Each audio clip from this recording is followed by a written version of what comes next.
उन्हाळ्याचे दिवस लक्षात घेता दरवर्षी निर्माण होणारी पिण्याच्या पाण्याची टंचाई निर्माण होऊ नये यासाठी ब्राह्मणी ग्रामपंचायतनं गुरुवार 30 मे रोजी नवीन बोर घेतला असल्याची माहिती लोकनियुक्त सरपंच सुवर्णा सुरेश बाणकर यांनी दिली आहे। सार्वजनिक पिण्याच्या पाण्याच्या विहिरींपासून काही अंतरावर बोर घेण्यात आल्यानं त्याचं पाणी विहिरीत टाकण्यासाठी खर्च कमी होण्यास फायदा होणार आहे।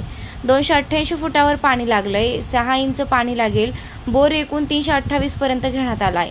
लवकरच मोटर पाईप खरेदी करून पाणी सार्वजनिक विहिरीत टाकण्यात येईल असं उपसरपंच गणेश तारडे, सदस्य महेंद्र तांबे, शांताराम हापसे, सूर्यभान मोकाटे, गणेश तारडे, माणिक गोरे, ग्रामविकास अधिकारी माणिक घाडगे, योगेश गोरे, शशिकांत देशमुख, श्रावण वैरागर आदींसह परिसरातील महिला भगिनींच्या हस्ते नारळ फोडून बोर सुरू करण्यात आला।